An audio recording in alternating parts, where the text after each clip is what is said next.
I call to order the City of Bloomington Board of Zoning Appeals for March the 23rd, 2023. Roll call, please.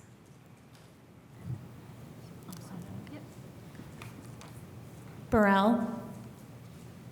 Here. Ballard. Here. Clapper. Here. Farrell. Here. Throckmorton. Present. We have 6 sets of minutes to be approved. And will we do these individually, typically?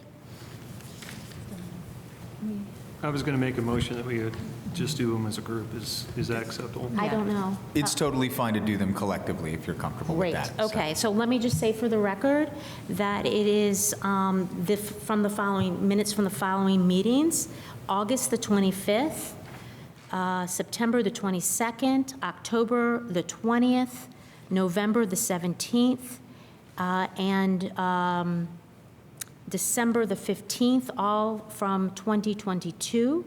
And then the last set is from February the 28th, 2023. So February what? Pardon? February what?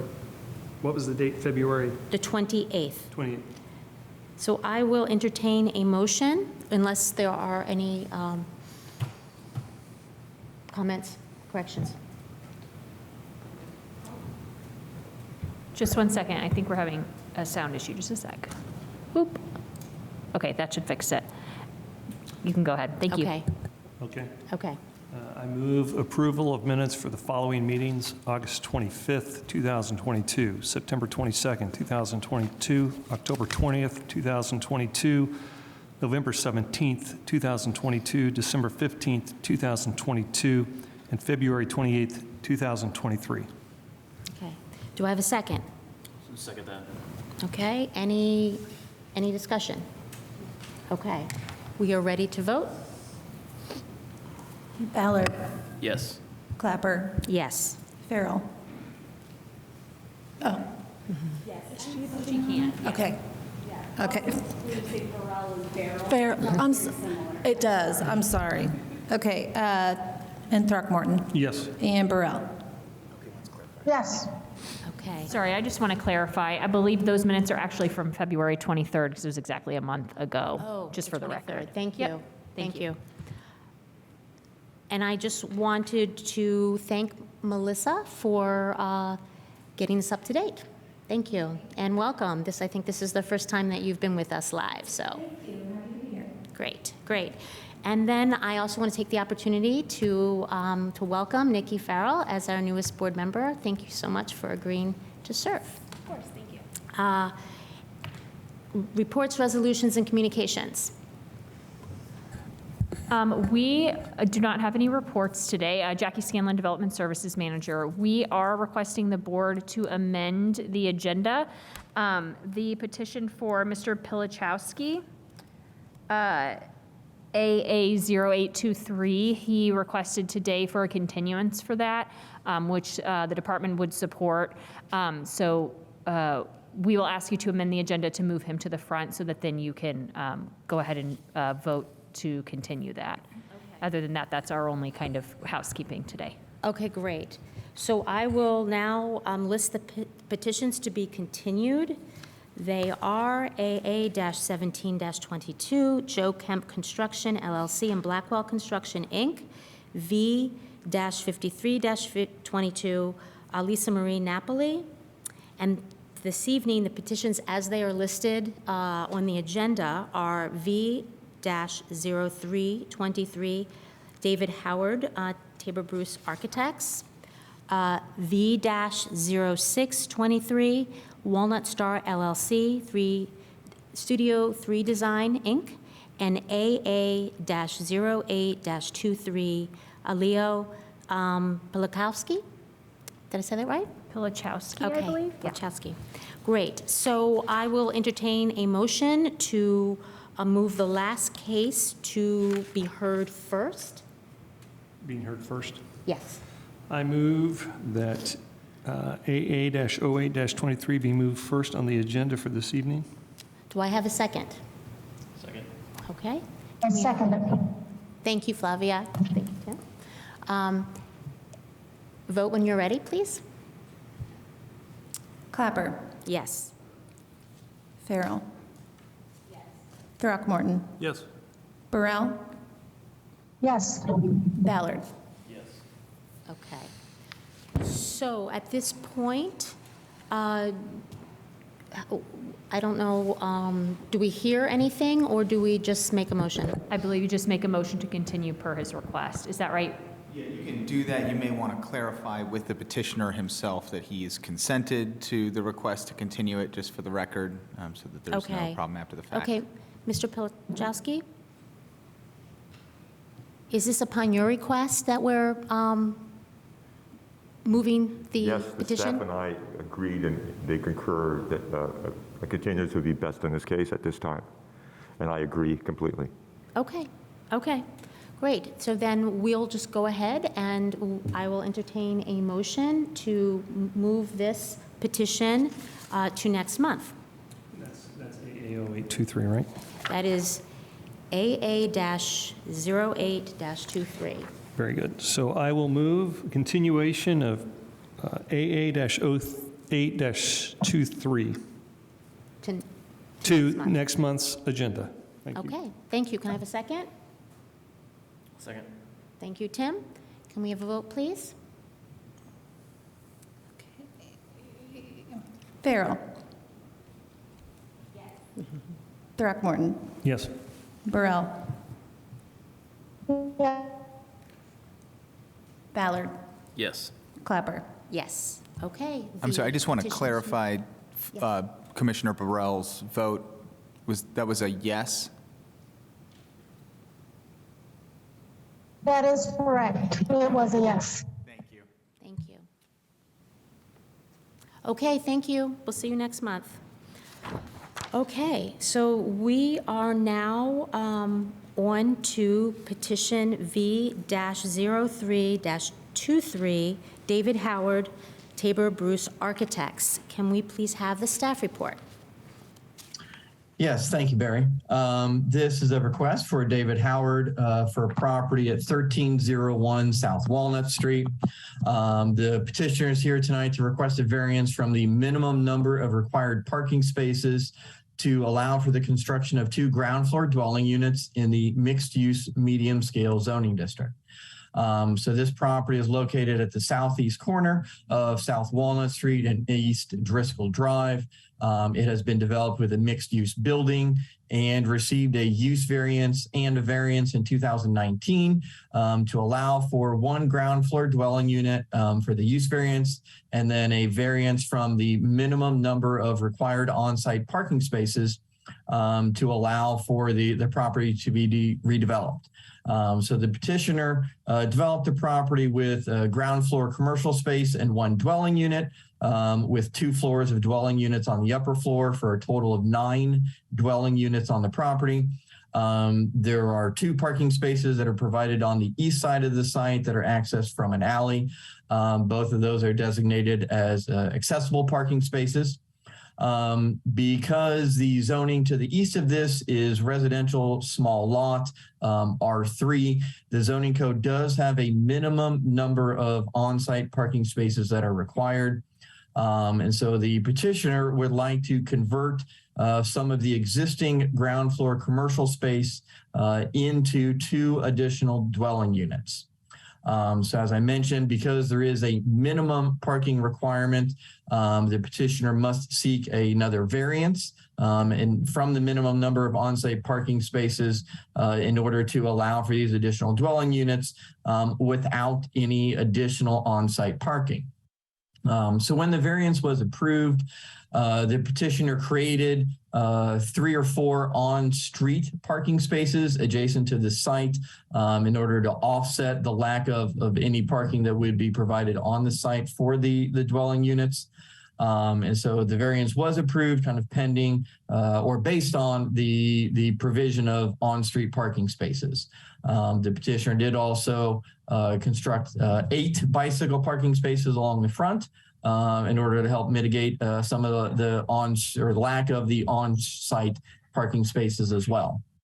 And so, as I mentioned, the petitioner is proposing to convert some of the existing commercial space into two studio units. So this would require more parking, and there is not any additional on-site parking that can be provided.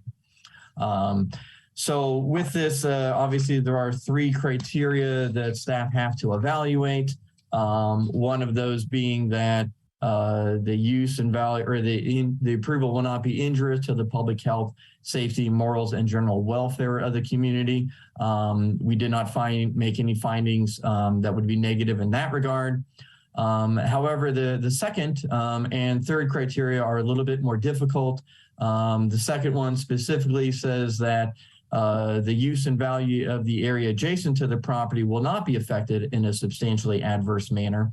And in this regard, we were not able to make findings in that mostly the lack of any additional on-site parking or ability to create any new on-street parking can and does result in spillover parking in the adjacent neighborhood. So the UDO, the provision for the minimum number of spaces is a requirement when properties are adjacent to the R3 zoning district, where there typically is a lot of on-street parking that is utilized. And so the reasoning behind the minimum parking requirement in this situation is to prevent spillover parking within residential neighborhoods. And so staff has routinely, as we've gone through this corridor and driven by this site, routinely noticed that there are cars parked in some of the restricted parking that is immediately adjacent to this site on the street. So this is a site photo taken today, showing a vehicle parked within this restricted curb line along the front. And this has been something that we have routinely seen throughout the past month or so as this petition was filed.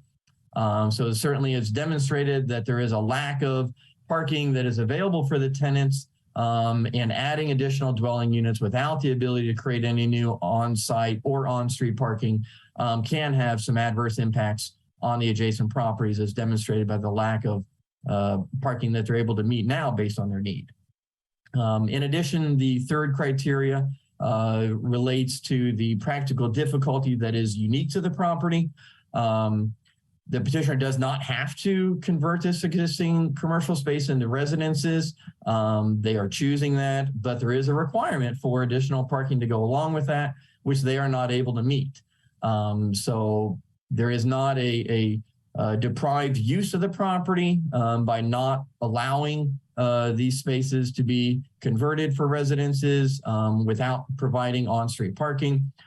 So we do not find that the strict application of the terms of the UDO will result in any practical difficulties in the use of the property, since the property has been developed just recently with a mixed-use building, and the dwelling units are fully occupied. So with that, we are recommending that the Board of Zoning Appeals adopt the proposed findings and deny the petition. And with that, I'm happy to answer any questions. Thank you very much, Eric. Would the petitioner or petitioner's representatives please step to the podium?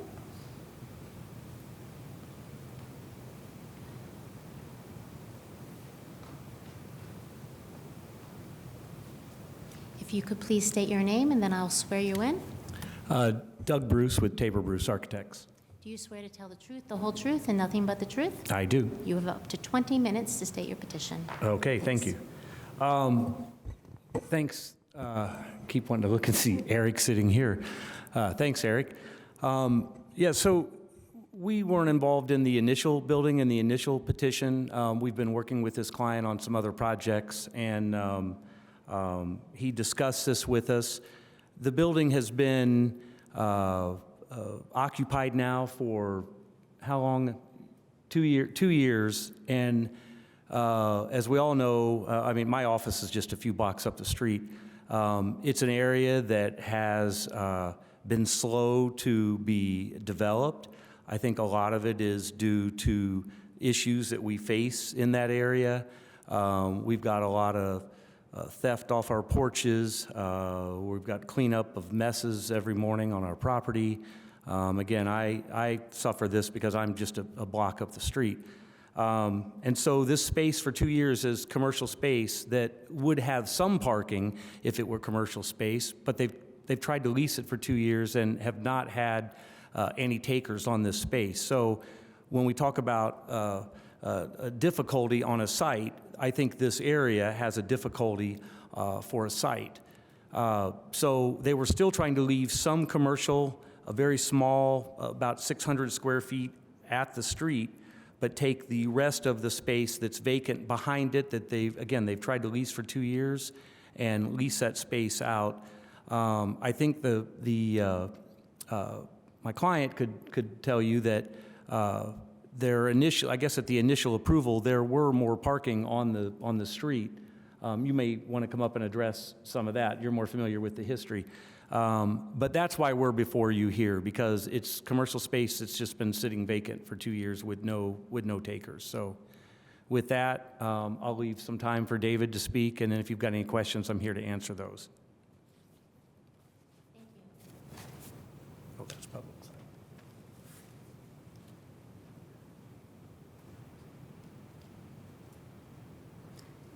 Please state your name. Good evening. I'm David Howard. Do you swear to tell the truth, the whole truth, and nothing but the truth? Yes. Okay, thanks. So with this property, we've had numerous conversations with potential people to lease. In most cases, we can at least get a solid conversation going, but as soon as people kind of come to the site, they generally walk away. So we've had a very hard time even getting, even a starting conversation on leasing commercially. And most of that also comes down to there's not enough parking for the commercial aspect. As far as the residents go, most tenants don't even have vehicles. We even asked the question on the rental side, this is a good area where you don't really need a vehicle. The bus stop is right at the corner. And I'd say right now, currently only 3 tenants in that building even have vehicles. But the aspect with the parking doesn't seem to be too much of an issue. I know they've only currently started enforcing. So I'm sure as they start to enforce more often and ticket those people, they won't be parking in the restricted areas. As Doug was saying, we had 3 more spaces on that site, but the city came through and extended that yellow restricted line, which also hindered any potential aspect for a commercial to have parking available. And it just kind of suits better that aspect in that area to have residential versus a commercial space from what we've been finding and trying to fit for that building. And we just like to see it filled out. So. Thank you. Yep. Thank you. We are back to the board for questions of the petitioner or staff. I'll start out a question for the city, which is, when was this property developed and how did it get developed without enough parking for commercial? Or am I mishearing that? I just am trying to get an understanding for how we got here. Yep. So this was approved in 2019. And so there is not a minimum parking requirement for commercial. It is only the residential aspect of the development that is required to have parking. So the zoning code requires 0.5 parking spaces per unit for a studio.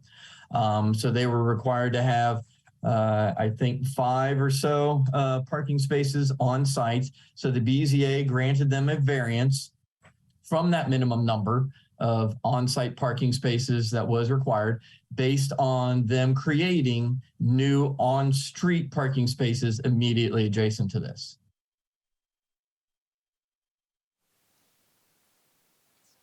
Oops, sorry. At the time, were the on-street spaces weren't allowed into the count, or? Right. So the minimum number of parking spaces has to be provided on the site. So the board, as part of their review, looked at the creation of new on-street spaces immediately adjacent to this as a way to offset what they were not able to provide on site.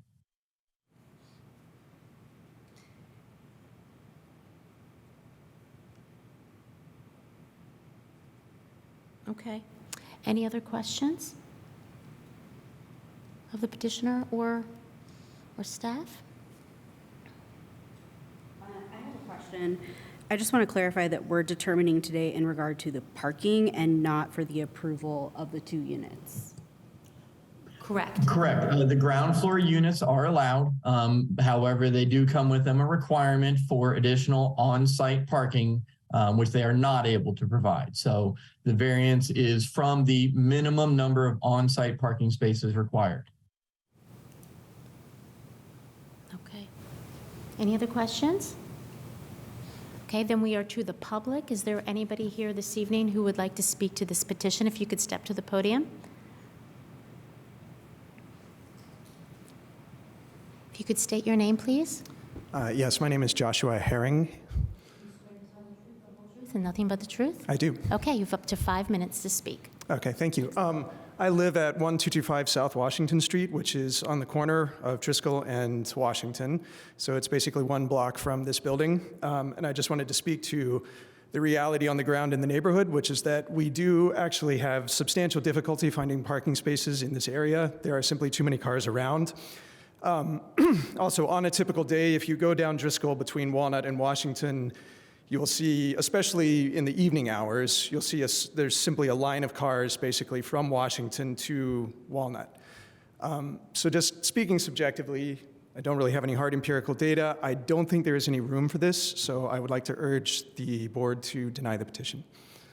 Thank you. Thank you. Is there anybody else who'd like to speak to this petition?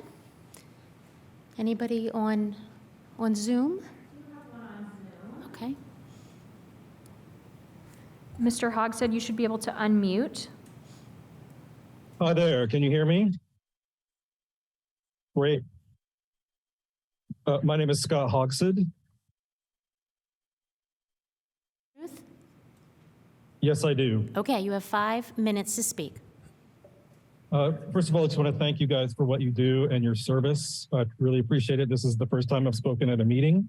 My husband and I live right behind this building at 1300 South Washington. And like the gentleman before, I would just like to speak to the sort of reality on the ground. I'm really surprised to hear that there are only 3 people with cars in this building because, you know, you can't always park near our house, which we used to be able to do all the time, which is one of the reasons that we bought this house. But, you know, when spring break happens, there's plenty of parking. So it's kind of weird to me. I totally understand where David is coming from. When they decided to put some retail space down there, I was like, I can't imagine who's going to take that, first of all, and also where are they going to park?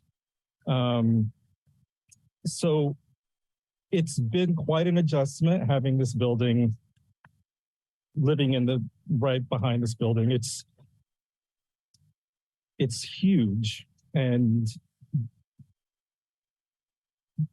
I think this is just kind of another slap in the face, honestly, because I feel like the first time it got approved, it was a little bit crazy that happened. And I couldn't make the meetings because I was out of town. So anyway, I just wanted to put that on the record. It's already kind of a problem. Thank you. Thank you very much for your comments. Is there anybody further who'd like to speak? If you would like to speak in this petition, you can either send me a message or raise your virtual hand. I don't have anyone so far. Nope, I don't have anything. Nope. Okay. So now we are back to the petitioner. There is remaining time. If there's anything further you'd like to say or address at this point.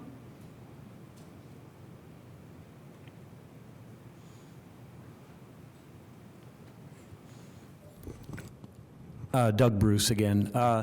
Yeah, really nothing else to add. I mean, it kind of is what it is. There's empty space at this building, and we can't get it filled commercially. So I think David and I've talked, and commercial traffic would probably be more cars than you see from the renters that are there. And I know Eric put some pictures up of cars parking there, but that may not always be cars that are tenants of just this building either.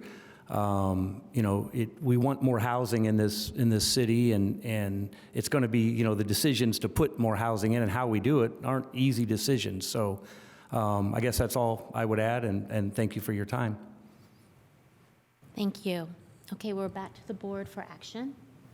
Can I ask a few more questions? Yes, of course. So to Eric on staff, was this building done as a build by right, or did it have to seek some kind of variance? So the building itself met all of the requirements. It was just the lack of on-site parking and the use variance to allow for the one ground floor dwelling unit. That was the approval aspect of it. Since then, the code has changed and ground floor dwelling units are allowed. So that aspect is not being discussed tonight. It's just the minimum number of on-site parking spaces. I was asking about that earlier.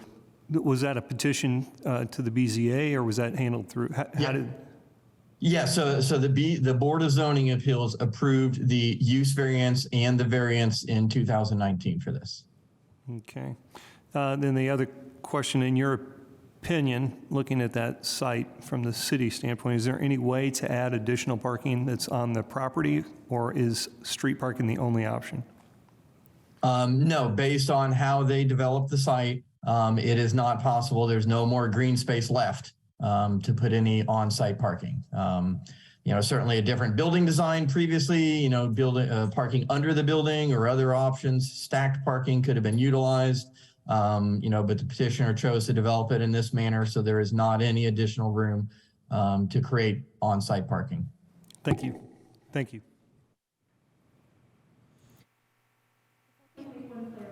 Just because this is a conversation we've been having a lot lately, right, about non-residential and residential. It doesn't have to be commercial. It just can't be residential. So if Mr. Howard is having trouble, leasing, or if they're concerned about parking that commercial brings, there are lots of other non-residential uses allowed in the code that could be here. And we do want more housing. Mr. Bruce is definitely right about that. In some locations, in this case, on this major arterial, is that the best use of space, I think, is the question. And the council and Plan Commission have decided that if you're going to have residential, you have to be able to support your own parking to some extent here to kind of protect this area and the adjacent neighborhoods from excessive parking. So those are kind of all things that we want to make sure we're being clear that you're weighing as well. Okay, thanks. Thank you. Any other questions, clarifications before we move on to a motion? Jackie, can you clarify, what are those options? Sure. Well, it's interesting that we talk about this area, right, because there are a lot of nonprofits and things in this area that serve the community. And so any of those types of uses are allowed. Any sort of office use where it's not public facing could go here. It's not, I think sometimes in our minds, we think of it as a duality, residential or commercial, where people are driving or coming in off the street. But we have lots of office space all over town where the only people who go there all day are the two people who work in there. And is that going to generate as much income as Mr. Howard, hopes to get from the site? I don't know, if that means for them, they feel like it has to be commercial. But as far as the zoning code goes, there are other uses like the ones I've mentioned. And I'll also add, this could be amenity space for the residents that are here. It doesn't have to be leased out to commercial or office. It could be used for the residents here for any number of purposes. I guess, and can I follow that up then at the petitioner, Mr. Howard, just asking, have you guys explored those options in terms of the alternatives that the city's presented? You could step to the podium, please, for the question.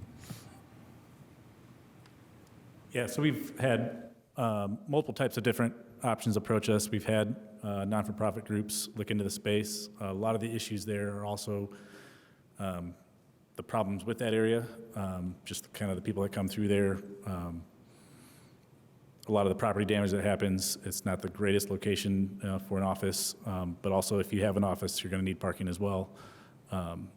So it's just been difficult to find anybody that kind of would not need parking in that location. We do have, plenty of room for bikes. A lot of the tenants can, store their bikes inside, and they don't have to keep them outside. We've had 2 groups that were interested in a space just for office, but it was only going to be an accountant and a bookkeeper for that group, but they needed at least 3 parking spaces that they could allocate for just themselves, and we couldn't, accommodate that, and so that nixed that one as well. As far as amenity space, this building, we don't have the highest rents. It's a more attainable rent structure, so we wouldn't really have funds or cost to put an amenity space for these tenants. That's also the advantage of what these 2 studio units would offer is they're not your premium rent structure. And it just kind of fits that area a little bit better and allows us to at least build out the space and have it usable and not just sit there empty, which currently just kind of, as an empty commercial space on the main corridor, just kind of doesn't look all that great. Knowing that area and knowing the people that live there, I don't see their parking needs really creating any more problems than what's currently there as is. So we also accommodated in the initial design of that building to move the sidewalk onto the property and allowed for more green space to provide that parking that's up front and not to hinder and maximize that. But either way, it's just been very difficult to rent that, and we've tried all options, and even discounting very highly. We had the rent for the commercial space down to almost $8 a square foot and still couldn't find anybody to, even start the design process. So at this point, we're kind of at a loss of how to fill it. Thank you. Thanks. Okay. You ready for a motion?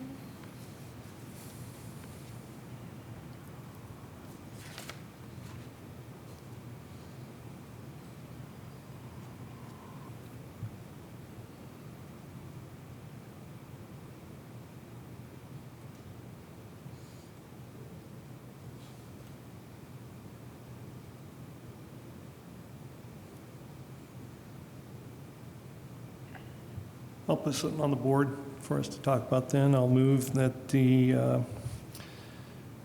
variance V-03-23 be denied. Do I have a second? I'll second. Okay, any last comments?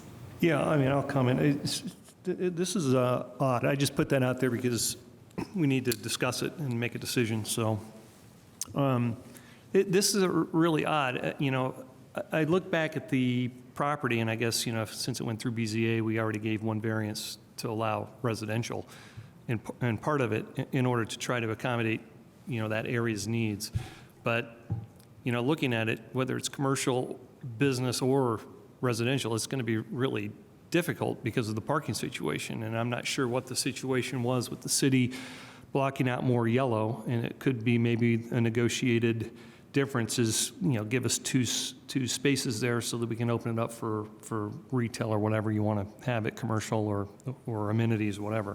So it's a little difficult. I'm not really inclined to do another, variance on this building since it's already, now it's a problem. I just think it's going to get worse. So I think we need to, I know it's difficult. I'm not a developer. I get it. But I'm not prone to doing that based on what I'm hearing from the community. But I could be convinced otherwise. Any thoughts you want to share? I kind of concur, in terms of meeting the housing needs of the city. So to the petitioner, developing anything at this point to give housing is an improvement in my personal opinion. This area in particular, I'm very familiar with. I have an office space right around the corner from here. So I know what you're talking about, and I think your case will be one of several that we're probably going to be hearing over the next year or so, because in terms of where's the development space left, it's in this area. But yeah, I just think there's, even with that need though, I think the fact that there's other options on the table, potentially, discounting the rent space the way you've tried to do it. Obviously, you've been trying, you've been making an effort, but I think there's other options on the table that I'm in agreement with. I think providing another round of variance for it didn't seem like the best idea, so. Right. I'll just comment. I think, there isn't really a peculiar condition related to this property. I understand that the whole area right now is dealing with issues that are citywide issues. And I'm completely sympathetic. I understand where you're coming from. I think this is a little bit of a scale issue. There's a big jump in scale between the neighborhood scale and this building and what was there predating this building and development. And so I think part of having the on-site requirements for parking is a way to limit building size.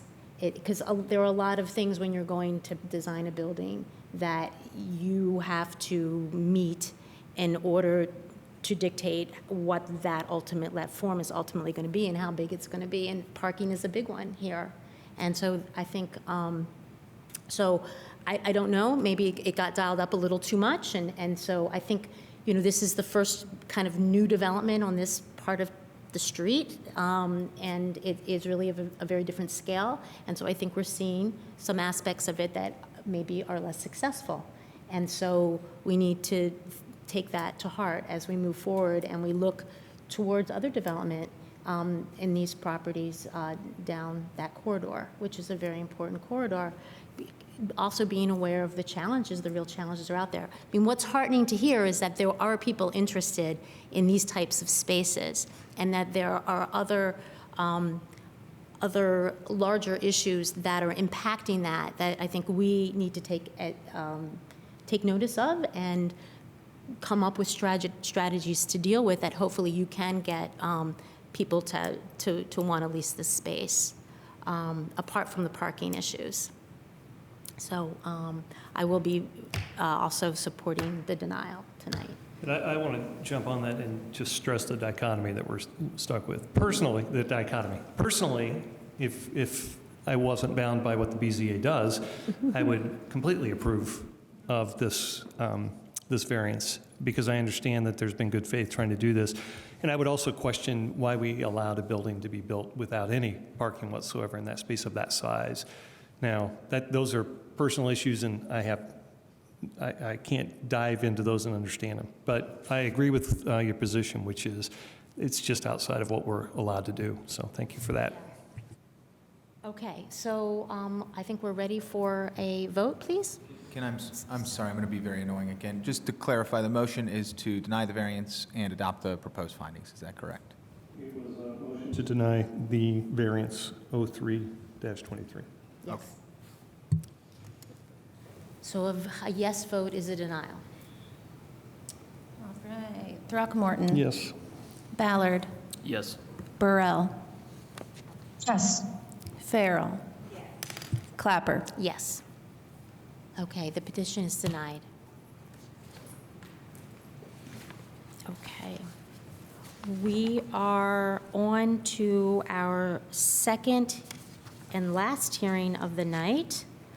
I will just say that I may need to leave midway because I might be needed in another hearing down the hallway. And if that happens, then I will be transferring leadership of the meeting to Joe Throckmorton, the vice president. And there will still be 4 members who can vote on the petition. So there's no problem with that. I'm just hoping to hear it if I can for its entirety. Okay, so we are ready to hear case V-06-23 Walnut Star LLC. Can we please have the staff report? Thank you. So this is a request from Walnut Star LLC for a property at 3391 South Walnut Street. The petitioner is here tonight to request a variance from the minimum required electric vehicle charging stations that are required in the UDO. So this property is located on South Walnut Street. It was previously undeveloped. It is zoned as mixed-use corridor. And the petitioner came to the Plan Commission in 2022 to approve a site plan to allow for this property to be developed with several multifamily buildings. And so the petitioner received that site plan approval, and they are here tonight to request this variance from the minimum required number of electrical vehicle charging stations to not require any electrical vehicle stations actually to be installed. So when this came to the Plan Commission for their site plan approval, they showed the required 5 electrical vehicle charging stations. The UDO requires an electrical vehicle charging station for every 25 vehicular parking spaces. There are 121 parking spaces shown on the site. So there were 5 electric vehicle charging stations that were required, and those were shown with the site plan that was approved, as well as with the grading permit that was approved. So the petitioner showed all of those spaces as well as the required infrastructure to support them. And they're here tonight to request a variance to not require those to be installed.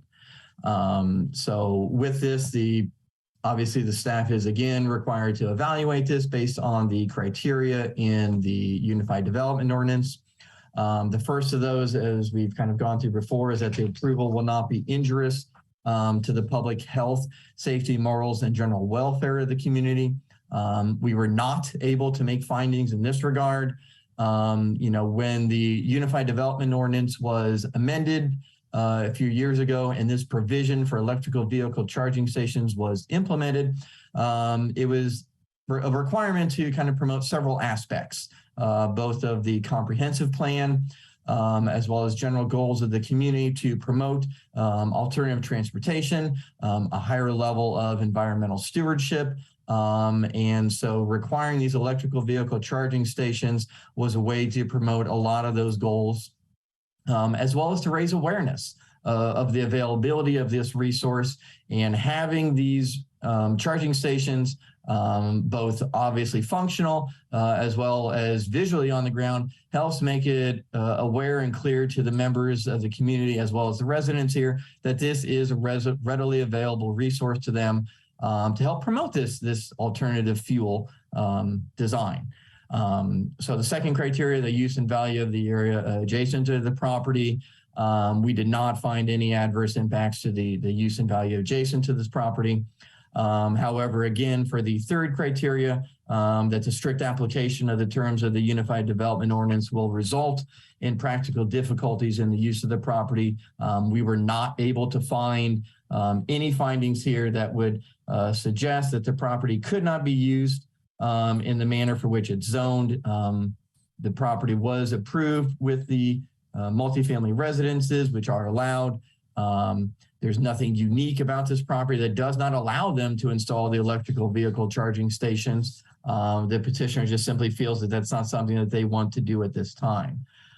So they have not demonstrated anything that is unique about this specific property that would not allow them to install the chargers.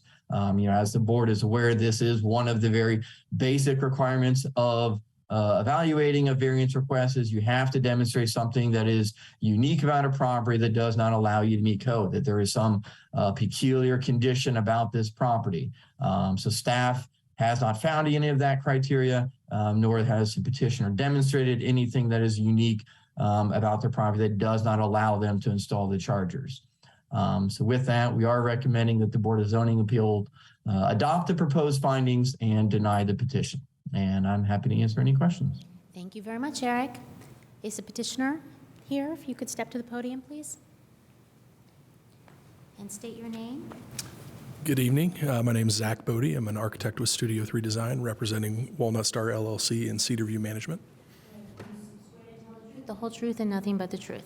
I do. Okay, you have 20 minutes. Thank you, Eric, Is as that all always, for presenting. Can you hear me? Now we can hear you. Close enough. Feel Sorry free to- about that. Feel free to bend. There we go. Thank you, Eric, as always, for presenting the petition. One clarification I do want to make, and Eric mentioned it several times, is that we are looking to eliminate all of these charging stations, and that is not true. Our petitioner's statement and our petition, when filed, said that we are looking to install the infrastructure up front for all 5 stations, underground infrastructure, so they're EV ready, which is a kind of a class of requirement in many other municipalities. And day one, we'd like to install 2 of the required 5, and with the flexibility to look at trends over time and look at data that's collected from these chargers over the course of the first year of operation, and have the ability to add the remaining 3 stations as that demand becomes necessary on site. So I think that's an important clarification based on what was in the petition or in the city's packet today. One of the things I guess we're looking at is just the high requirement that the UDO has right now. Currently, as Eric stated, it's 1 electric vehicle charging station per 25 spaces. That represents a minimum of 4% of spaces on site, up to 5 in the case that you have 101 parking spaces and you'd be required to hit that 5th space. Based on Indiana's current registered electric vehicles, the ratio of electric vehicles in the state is roughly half of 1%. So, again, up to 10 times less than what the UDO is trying to require. And while we, appreciate the sustainability aspect, we appreciate Bloomington's forward-thinking approach always. We feel like it's just something that's overburdening developments from the start. Kind of in opposite of the previous petition we just heard, we're looking to kind of capture those extra quote-unquote normal spaces on site to help provide the 105 potential residents on the site as many parking spaces as we can. This is located kind of on the south side of town. This is not a typical kind of student housing development where you may have something in the dense urban core, a lot of walkers, a lot of bike riders, a lot of public transportation users. This is going to be heavily market rate driven. A lot of working class people, families potentially with either 1 car or multiple cars in the case of a husband and wife, or a couple that may have multiple cars that don't have the ability to ride share and have to go separate ways every day. So keeping that flexibility open is what we're trying to do. Again, looking at one of the statements that Eric made was looking to promote awareness for this resource in Bloomington. Going back to a couple of the larger garages that have been opened recently. Again, these are public use garages for people all over the city, not just for this private development. The Trades District garage in May of 2021, and correct me if I'm wrong on this, has 350 parking spaces. Only 6 of those are electric vehicle. Based on the UDO's requirement now, there would need to be 14. The 4th Street garage from August 2021 has 500 spaces with only 10 electric vehicle stations. Again, based on the current UDO, that would be 20. So you're looking at these public garages that are serving everyone, not just a private development, having half of what the UDO is trying to do. So again, we appreciate that forward-thinking approach and the thought for sustainability, but it'd be good to see that happening on everything, not just smaller private developments. With that said, I'd be happy to answer any questions. Thank you very much. Okay, to the board for questions. Any questions? Any questions? No, not at this time. I guess, to the petitioner, did you find any data in terms of the state of Indiana? But again, as you already stated, Bloomington is a different, stands out, right? We know this, very forward-thinking, but numbers, I don't even know if they're available or not, but to me, I would want data that concentrates on Monroe County in the city of Bloomington, because I guarantee that's going to contrast to the state numbers. It probably does to some extent. I'd be pretty confident in saying that it's nowhere near that 4 and 5% mark, but I'd probably agree it's maybe slightly higher than the overall data. We did find data from kind of similar municipalities around the state. Indianapolis has 2 EV spaces for anything over 500 parking spaces. So again, stark contrast to what's here. Looking at Lafayette, Muncie, Fort Wayne, similar size towns, university towns, some of them currently have no requirements. So again, we realize that everybody's on a different path for planning and things like that, but it just shows where kind of the burden is being placed on development. Again, this is a fairly small development in the grand scheme of things based on some of the stuff that's gone up recently, but yeah, we just feel like the five spaces is just overly burdensome for the development as a whole. Thank you. Any other questions? Okay, then we are to the public. Is there anybody here or A question? on Zoom? Oh, I'm sorry. I'm sorry. Hi. What is your question, Flavia? Yes. So my question is, what is the burden for the developer? Is this financial? Because you're going to have the infrastructure put in already. So it's just having the units to the chargers put in place. You're going to have 2 chargers already. You're going to have the infrastructure already. I drive an electric car, and it's very difficult to find places to park or recharge the car. So I'm a little biased on that in that sense. So I just wanted to know from the developer, what is the burden? So certainly financial is there. I would say that's not the primary driver for this. It's obviously additional dollars to put in these charging stations. They're not cheap items to put in, but more than that, we have 103 units, 105 bedrooms on site, and 121 parking spaces, 5 of which are electric vehicles. And we just feel like, again, based on the data that we've seen, the data that we have, finding that, I think it's 4.17% of users are not going to be necessarily needing that kind of dedicated space. Again, this is not a public project where anybody from the public can come and charge, because I agree those spaces are scarce throughout most of the state and in this area, but this is a private development with residents living on site, and the data just doesn't support having that from day one. Again, the charging stations that are being installed are smart. They collect data. They're wired in to where the developer can see how often they're being used, how many unique users are using them. So having the flexibility going forward to see once the project opens how often those 2 that we'd like to put in are used, and how what percentage of the day they're used by how many people will allow us to then roll out the other 3 spaces as necessary. And again, it's in the developer's interest, if there's demand on site, to have that. It's just from day one, we don't know what that demand's going to be, and we don't agree with the 5 total spaces. Anybody else have questions? If not, yeah. Just a quick Yeah, clarification. I've seen these parking stations, but correct me if I'm wrong, but can't somebody still park a vehicle there, even if it's not electric? Like, that doesn't prevent a gas car to park in the electric vehicle spot. And maybe Eric can chime in on that. I think they have to be marked, or Jackie, maybe you can chime in. I think they have to be marked as electric vehicle.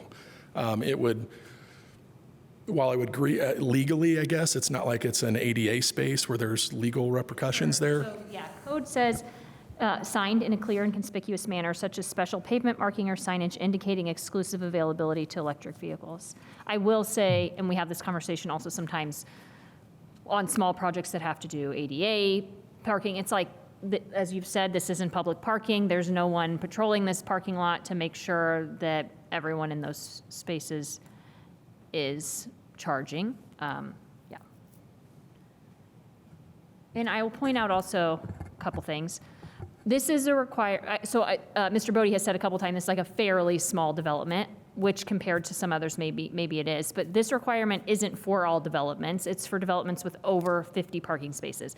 So, I mean, having 121 surface parking spaces is not something, as we've discussed many times, that really are stated community goals support. And so one way that we kind of offset that is by saying, okay, you need these parking spaces, then some of them need to be progressive toward other sources of fuel, and that's EV in this situation.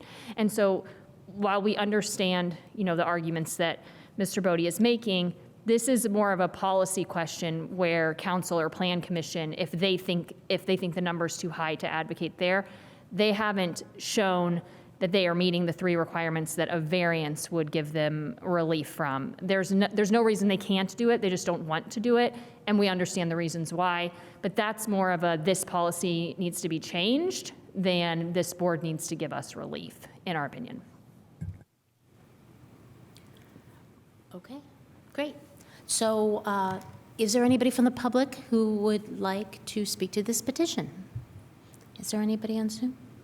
If you're on Zoom, because we do have a few members of the public on Zoom and would like to comment on the petition, you can send a message to Jackie Scanlon, or you can raise your virtual hand. I don't see anything. Okay, thank you. So there is nobody who would like to speak to this petition. We are back to the petitioner. You have time remaining. Are there any further comments you'd like to make?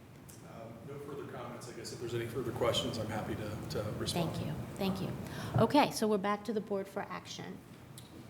Do you accept comments before a motion or motion first? Okay. So I don't have questions, but I do have a few comments. A personal aside to start, which is watch TV, every ad for a car is for an electric vehicle. Reports in the newspapers, New York Times on down, is that they're selling faster than they expected. So EV is the wave, and we need to be prepared for it, which leads to my statement of we don't plan for now, we plan for the future. So because now you don't see it doesn't mean we don't need it, or else we wouldn't have some of the policies for sidewalks, for example. So that's one. We also don't compare and contrast whatever's out there. We look at each petition individually. So that argument we can't give any weight to. I'm concerned about anyone that comes and says, let's wait and see, we'll do a study, because it typically means never see. So that's not a really good idea for us to hang our hat on that as a BZA. So I would say that I wouldn't agree with that statement from the petitioner. And then the last thing is, it seems obvious that it's just because they want more spaces. So that's why I'm not going to vote to approve this, but I'll wait for a motion. Thank you. Thanks. Okay, are we ready for a motion? Well, I think just a quick note too, I would actually have the opposite kind of argument that you guys are bringing in this case. To me, that could incentivize people to look at your development as a place they would want to live, given the fact that Commissioner Burrell there mentioned that it's extremely difficult to find these. And you're exactly right, Joe. To me, it's about forward thinking. And again, good data is important, but comparing Lafayette, Indy, Bloomington stands alone. And we stand at the forefront because we want to be that way. So it's about forward thinking and planning, I think, for the future. So to me, I wouldn't necessarily, I could see that as a plus for your development in the future, 2-3 years down the road, when obviously, right, the demand is just going to keep going higher. So maybe to be able to utilize that to your advantage. And to me, that's a win-win. I would say 5 board members, I don't know the others, but at least 2 of us have electric vehicles. So, just kind of shows that there is a reasonable percentage of people in this room, as random as that might be. Okay, so are we ready for a motion, please? I'll move denial of V-06-23. Have a second? I second it. Oh, I thank you. second it. Thanks, Flavia. Okay, I'm ready for a vote. Ballard. Yes. Burrell. Yes. Farrell. Clapper. Yes. Throckmorton. Yes. Okay, the petition is denied. Thank you very much, and we are adjourned.